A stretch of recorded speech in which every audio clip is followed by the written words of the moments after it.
Newcomer of the year. Iala. I think we Fiala, mentioned a yeah. few, yeah. Yeah. For the men, Fiala. Kagulat World. Yumanig ang mundo ng international tennis. Isang viral clip mula sa sikat na podcast ng 4 sa pinakamagagaling na tennis players, kabilang ang Australian Open icon na si Madison Keys, ang ngayon pinagkakaguluhan online. Sa gitna ng kanilang kwentuhan, hindi nag-atubili si Madison Keys na hirangin ang ating pambato na si Alex Alla bilang kaniyang Newcomer of the Year. Ang shock factor? Hindi lang ito basta papuri, ito ay galing sa isang Grand Slam finalist na mismong nakatikim ng bagsik ni Alex sa court. Matatanda ang ginulat ni Alex ang lahat ng talunin niya si Madison sa Miami Open sa loob ng straight sets. Isang matinding conflict ng experience versus youth na nagtapos sa tagumpay ng ating tennis queen. Ang balitang ito ay mabilis na naging viral dahil sa unfiltered respect na ipinakita ng isang world-class star sa isang batang Pinay.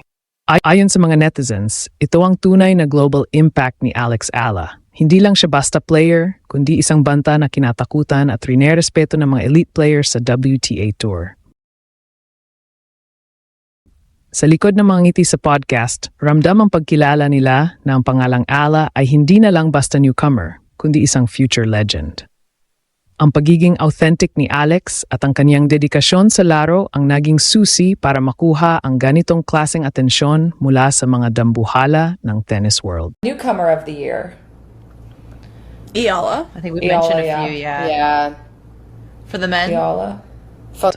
Dito talaga lumabas ang tunay na Pinoy pride. Habang si Alex ay kasalukuyang nakikipagbakbakan para sa kasaysayan sa SEA Games, ang ganitong balita mula sa international scene ay nagsisilbing matinding morale booster. Ang kaniyang heroic stand laban sa mga top-ranked players ay nagpapatunay na ang isang batang Pinay ay kayang sumabay at manalo sa pinakamataas na antas ng palakasan.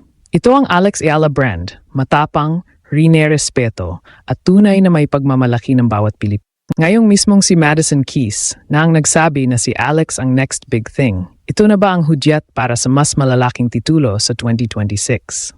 Sa pag-akyat ng kaniyang kumpiyansa mula sa papuring ito, kaya ba ni Alex na tuluyang sakupin ang top 50 ng WTA rankings at maging kauna-unahang Pinay Grand Slam champion? Isang pasabog na balita ang yumanig sa international tennis scene. Sa isang viral clip mula sa sikat na podcast na The Players Box, 4 sa pinakamagagaling na tennis players sa mundo, kabilang ang world icon na si Madison Keys, ay nagtipon-tipon para pag-usapan ang hinaharap ng sport. Pero ang tunay na shock factor na nagpa-trending sa clip na ito.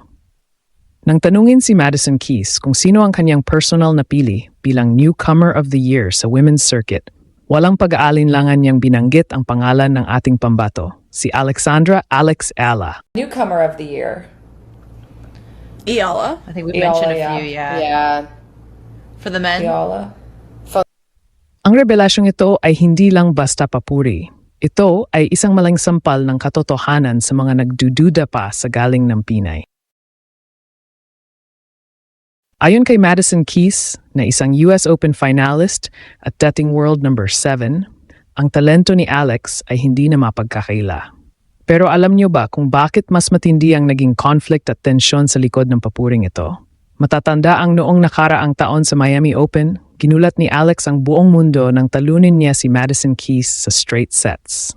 Isang batang 18 anyos noon ang nagpatumba sa isang seasoned veteran. Isang heroic stand na hanggang ngayon ay hindi makalimutan ng mga tennis experts. Dito talaga lumabas ang global impact ni Alex. Ang pagpili sa kanya ng isang superstar na ni Madison Keys ay patunay na ang kanyang skill set ay rinerespeto na ng mga dambuhala sa WTA Tour. Hindi na lang siya ang batang Pinay na nakikijoin, siya na ang threat na pinaghandaan ng lahat. Ang kanyang authentic na paglalaro at ang kanyang unfiltered passion sa court ang dahilan kung bakit kahit ang mga nakakalaban niya ay nagiging tagahanga niya rin. Ang podcast clip na ito ay mabilis na kumalat sa social media na nag-trigger ng matinding Pinoy pride mula Manila hanggang New York. Ang kwento ni Alex ay hindi lang binuo ng talento, kundi ng bond, discipline at gratitude sa kanyang pamilya na laging nasa likod niya. Sa bawat palo at bawat panalo, pitpit niya ang pangarap ng isang bansa. At ngayon, sa pagkilalang ito mula kay Madison Keys, lalong tumitibay ang kanyang legacy bilang the girl from the Philippines. na nakatadhanang maging reyna ng tennis world. Ngayong pati ang mga world champions ay bilib na sa ating pambato, ano na nga ba ang susunod para kay Alex Yala? Gagamitin kaya niya ang momentum at respeto na ito para tuluyang dominahin ang Grand Slam tournament sa 2026. At ano nga ba ang naging reaksyon ng iba pang players sa podcast nang banggitin ang pangalan ni Alex? Hindi lang basta-basta ang pagpili ni Madison Keys kay Alex Yala bilang Newcomer of the Year. May malalim na conflict at kasaysayan sa likod nito na tunay na nagpatibay sa Alex Yala brand. Balikan natin ang kanilang tapatan sa Miami Open, kung saan ang isang wildcard entry na si Alex ay humarap sa isang dambuhala ng tennis. Sa gitna ng matinding pressure, hindi nagmamarunong o nagpasindak ang ating pambato.